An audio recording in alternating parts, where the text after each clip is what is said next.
Hey everybody, it's Mr. Rob. So today with the Google Meet, I'm not 100% sure what exactly happened, but it did not broadcast out like it was supposed to. So that was a problem. So here I am fixing it for you.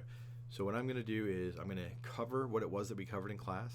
It's not going to take as long because I've already covered this once, so I won't go off on tangents and things like that. So that's great. So we're looking specifically at a new unit. It's Poverty in Progress, and we're going to look at today new inventions in technology. This also gives like an introduction to what it is we're going to be talking about. So I'm going to skip this part. What I had students do, we talked briefly about think about the technology that you have encountered throughout your day up until this point, but we'll just let this go because I can't talk to you right now, or you can't talk to me rather. So the background of what this unit is it's the mid 1800s into the early 1900s.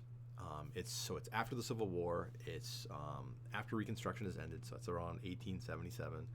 And part of why we enter into this new age is there are advances in technology, and these advances in technology will lead to the expansion of industry itself and the Industrial Revolution. And people are moving from the country to cities, and they're doing this because they're looking for work in which they will get paid a wage. So cities are going to grow, and this is called urbanization. And then on top of this, we have immigration from Europe and Asia of people coming to the United States in huge numbers. Now, prior to the Civil War, the United States was agricultural. After the Civil War, the United States becomes an industrialized nation. So industrialization is a national shift away from agriculture towards the machine age. Okay, so instead of people and animals doing the work, it's machines that do the work. So in the United States, a couple of the factors that help contribute to the Industrial Revolution are the natural resources that we have. So we have coal, we have oil, we have iron, we have timber, we have land, we have water. All of these things are resources that we need. They're called factors of production, and the United States has these in abundance. Next, we have a government that supports business. It does this mainly by just staying out of the way of business, but it still is a support system. We have a growing urban population, which means that we have workers who need to find jobs, so that's a source of labor. And then we have advances in technology, which allow for the movement away from agriculture to a machine age, so new sources of power. Capitalism and investment. So inventors are these people who have ideas of things that they want to create. Those things are in their head, and they want to make that thing, but they need money. And so we have to figure out a way to create money. And capitalism is the mechanism by which that happens. So in a capitalist system, it's an economic system. The factories, the equipment, and all of the other means of production, these are all privately owned by individuals. They're not controlled by the government. Okay, and this is a big deal because capitalism is profit-driven, which means you make money, and inventors are chasing after money. So if you've ever seen the movie, or it's not a movie, but you've ever seen the show Shark Tank, it kind of gives you an idea. You've got these group of capitalists, they're wealthy, they have money, they want to take that money, and they want to grow that money. Then you have these people who are looking for their money, right, to make things like factories, railroads, or to take their inventions and then make them a reality so they can start to produce them. So the capitalists will invest their money to do these things, build the factories, railroads, etc.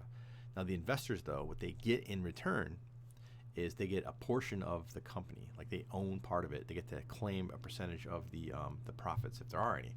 And if the company is really successful, then they can make a lot of money. So an example of this would be Thomas Edison was paid $150,000 by JP Morgan in exchange for the rights to the inventions that Edison was creating at Menlo Park for 5 years. Now, $150,000 in 19th century would be the equivalent today of about $3 million. So it's a significant amount of money. After the 5 years, Morgan would have to renegotiate with Edison, or he would take control back of his patent, and then he could make money. So in class, I went over a lot of these individually and explained how they impacted things. But remember, the idea here is that technological change is going to drive the movement away from agriculture and towards industrialization. So Some of the more important ones, because I don't want to cover all of these, would be like the clock. Okay, the banjo clock is a clock that you can hang on the wall. It's got a pendulum that moves back and forth, and it tells the time. Why this is like a big deal is because most people throughout history, even up until this time, they are relying on the sun coming up in the morning to tell them that now it's time to get out there and do stuff, and the sun going down to tell them, okay, the day is over. The banjo clock, though, gives you time. It tells you it's 1 o'clock, it's 12 o'clock, it's 3 o'clock. And what this does is it changes people's relationship with time. You and I, we only live in a world that has time. But people before the adoption of a standardized time, they lived according to sun up, sun down, and then the seasons themselves. The milling machine and the lathe allowed for the precision machining of tools, which allowed for interchangeable parts to be made. And this is really a key component to later being able to do things like industrialize. Okay, you see that in these things right here are water powered essentially. Okay, now we can move to steam. So we've gone from having to be next to rivers to now being powered by a steam machine. You need access to water, but it doesn't have to be right next to a river. Then we have the invention of like the relay and the circuit breaker, which allows for the movement away from steam and the movement towards electricity, which is actually a really big deal because now that means you can connect that with the light bulb, and we'll get into that in a little bit. We have all kinds of things happening that are going to have not necessarily an immediate impact, but over time, these things are going to be more and more important. So rubber, vulcanized rubber. This is going to be used for tires for cars. Cars won't be a viable thing for another 50 years. Grain elevators, 1842. This allows for taking large quantities of things like corn and wheat and things, oats, and moving them into silos. Fire alarm boxes are going to be able to be something that can be used in cities, in apartment buildings, although they're called tenement houses at the time. And if somebody pulls the fire alarm, and assuming that it works, then people can get out of a burning building. This one's kind of funny. So in 1857, toilet paper was invented, but most people would not use toilet paper. And the reason why was because they had to pay for it. So what they would use instead is they would tear pages out of the Sears catalog, and they would use that to wipe their bottom. Now we've moved away from steam, and we've moved towards electricity. So there's an electric stove, there's vacuum cleaners, okay? And then remember these mills and lathes? Now we've got the ability to make rifled guns, which fire further and more accurate and more powerful loads. Then we have the machine gun. At this point, it's a hand-cranked gun, so it's a Gatling gun. But the idea here is still, instead of one person firing one bullet at a time, like the muskets, this person with the lever action rifle could fire maybe 10, 15 bullets. The machine gun, which has 6 to 8 barrels, can fire and be cranked to fire, can fire like a lot of bullets at one time. We have a motorcycle. Notice it's steam powered, so we haven't yet moved to the combustion engine, but we do have motorcycles powered by water and coal. Barbed wire is invented. Barbed wire is a big deal because it's going to take the American West, which was open, and it's going to divide it into parcels. Then we have the refrigerator car. It's way bigger of a deal than it seems, but people in Texas have cattle, but you can't really take that cattle and slaughter and then sell that meat to, say, New York. It's just too far away. It'll rot. So the refrigerated car allows people like these Texas ranchers to move their cattle up to the railroads. Those cattle will be then loaded onto cattle cars, taken to Chicago. And Chicago was the main meat processing place in the country. They'll be slaughtered there. The meat will be processed. And then that meat will be placed on a refrigerated car. And then that frozen meat could be shipped to anywhere in the country. New York City, Los Angeles, whatever. And what this does is it changes the relationship between the different regions of the United States to become more interdependent than they had ever been in the past. Then over here, there's all kinds of stuff here, but like silos are places to store grains. But these two are really big: railway brakes and the knuckle coupler. This allows for trains to move faster and slow down more reliably, so people don't crash and die, or the train tips over and the cargo gets lost. And then the knuckle coupler allows for the fast coupling and decoupling of train cars, which means that trains can, at a much faster pace, switch cars and move that freight from one place to another. So it cuts down the amount of time that it takes to move things from, say, the Pacific Ocean over to the Atlantic Ocean and vice versa. We're going to see all kinds of like electric tools, things like that. Electric iron, electric fan, the cash register. A carton is like, that's like your cereal box. But these are huge changes. The skyscraper, because cities have grown to the point where they can't grow out any further. And so something has to be done so that cities can continue to accommodate the influx of people. So instead of growing out, they grow up. Then we have the induction motor, which is an electric motor. And then we have the trolley pole, which allows for trolleys, which had been pulled by either a large steam-powered pulley in the middle of a city or horses. Now that can be done with electricity. So here's Edison. So Edison is known as the Wizard of Menlo Park. He has a lot of inventions, and he worked with people who invented things at Menlo Park, but he was like the face of it. You could think of him as like the Steve Jobs of Apple. So like obviously Steve Jobs didn't invent everything that comes out of Apple, but he was the face of Apple before he passed away. And it's the same idea with Edison. Edison's not a scientist, he is an inventor, but as much as anything, he's also a businessman. And so he works with people to take inventions that they have and then make them better. So for example, the telephone was not invented by Edison, it was invented by Alexander Graham Bell. But the carbon telephone transmitter took what Bell had created and improved upon it so that you could use telephones over greater distances. This is the phonograph right here. You could speak into it, and on a wax cylinder, it would record your voice, or you could record music, and then you could play that back. This is going to be, changed eventually into like a record player, and then a CD player, and Blu-ray player. Like all of these things come from the same idea. Then we have the automatic telegraph machine, which will decode the telegraph. It's a series of dots and dashes, which we'll talk about in a moment. And it takes the time that it would have taken a human being to decode and send this message. It removes that, so you now have a much, much faster transmission of communication. He does invent the movie camera and the viewer. He doesn't invent the light bulb, but he does design an incandescent light bulb, which is widely used. And then the alkaline storage battery. Batteries are an old thing. They're pretty dangerous. I mean, they have acid in them and things like this. But the alkaline battery is less dangerous. It's more stable. Miners are going to be able to use battery-powered lamps when they're underground. Ships will use these. It's a huge deal. Now, electricity is the second most important invention of the 19th century. The first would be railroads. The second would be electricity. So when the light bulb was invented, it led to the development of an electric power industry, meaning light bulbs weren't just being made. You needed something to power these. This meant that you needed copper, and that was going to be strung into wires. These were to be put into people's homes, but then you also needed massive power plants, which burned coal, to power these things. So it's a whole industry. So in 1882, Edison builds the very first power plant, and it's going to power the lower part of Manhattan Island, and it lights up the night. And people are really, really excited about this because it was hard. If you think about this, it would be really difficult to see at night in these cities. These cities are kind of dangerous because there are lots of people. There are no police force. There is no police force at the time.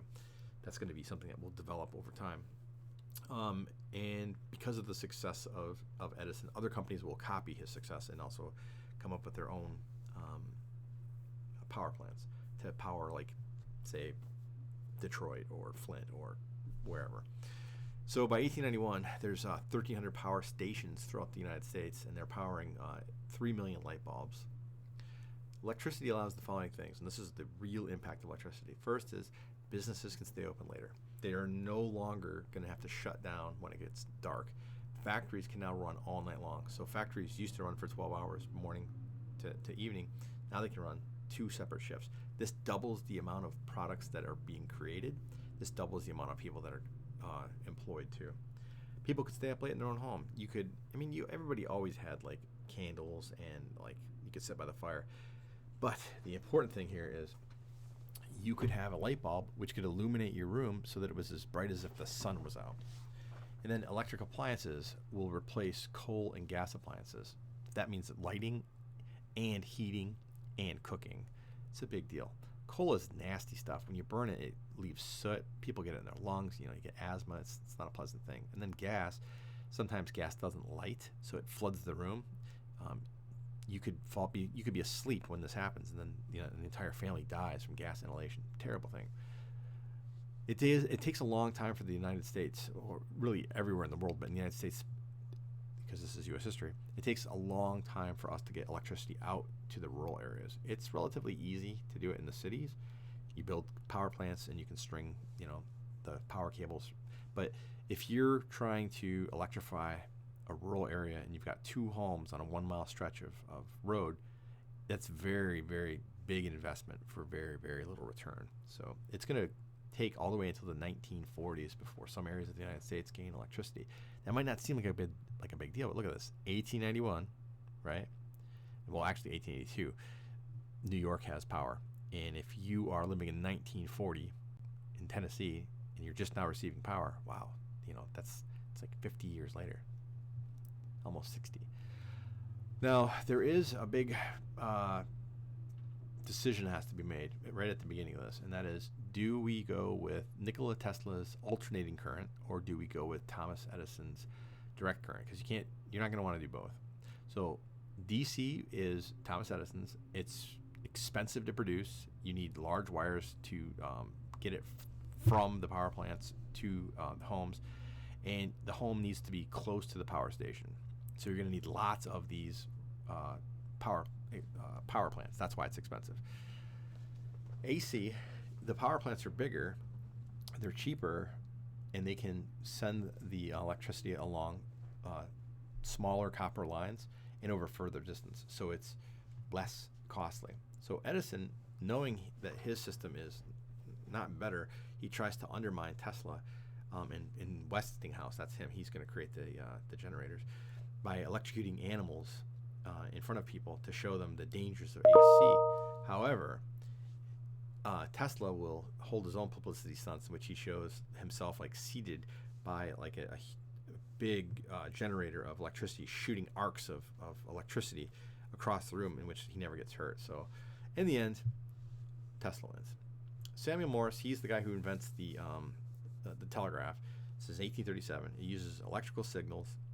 He invents this code called Morse code to be able to send information over these lines. These power lines are going to be laid all across the country. As railroads are being built, right next to the railroads, they'll have telegraph lines being put up. So between the invention of the telegraph, this thing, and then the spreading across the country of railroads, the prior way of getting information from one place to another, which was the Pony Express, it becomes obsolete and goes away. This is what it looks like.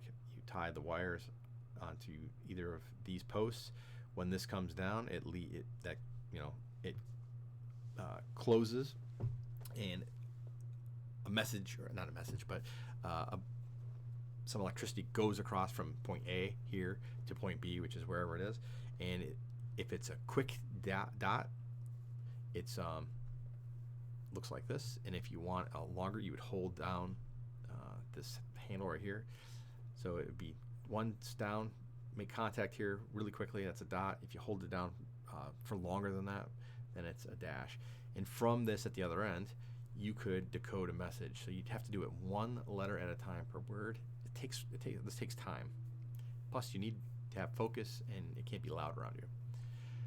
And the telegraph will be replaced as soon as the telephone is invented. But the telephone is not invented for 40 years from the time that the telegraph was invented. It's invented by Alexander Graham Bell. It takes him 12 years to perfect it.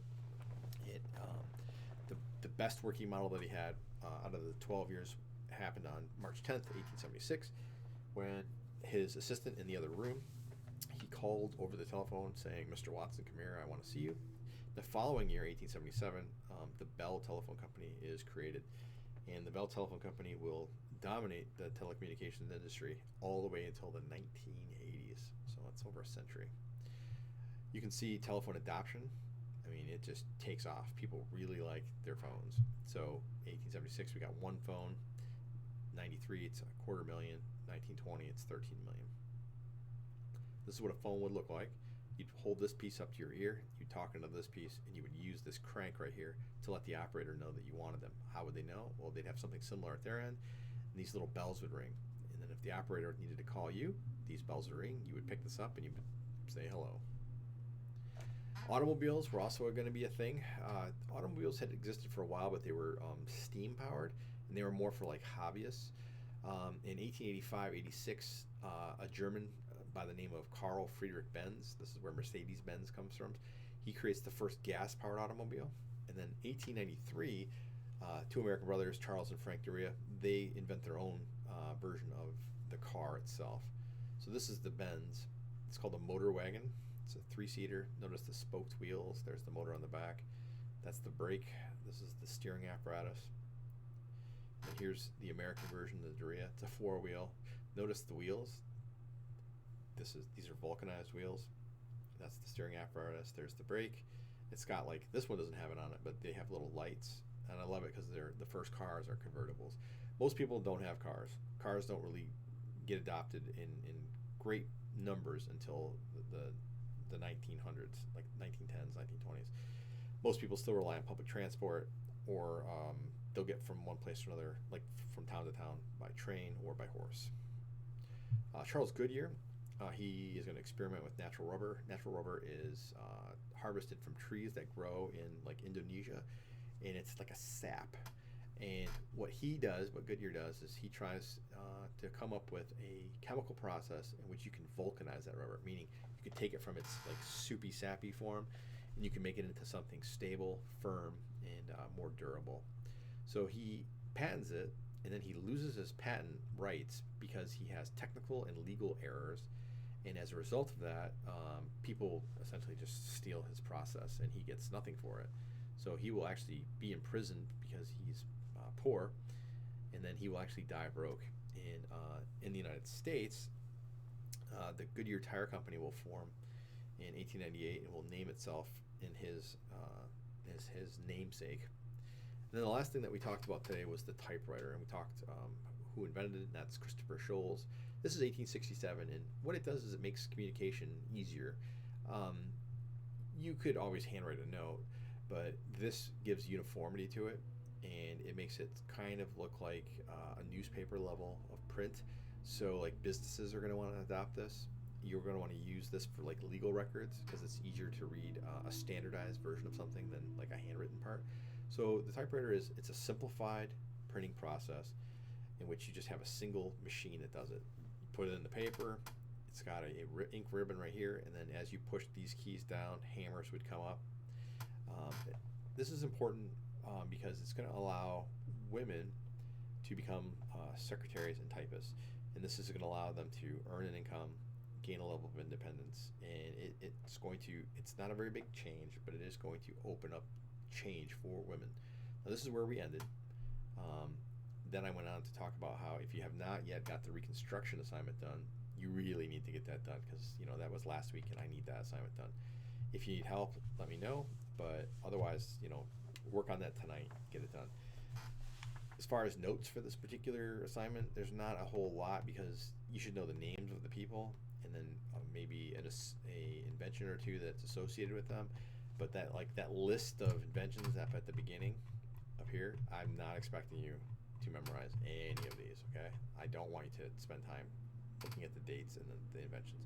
The idea was just to show you that inventions are going to lead to the adoption of industrialization. So that's what I've got for you guys, okay? Thanks a lot.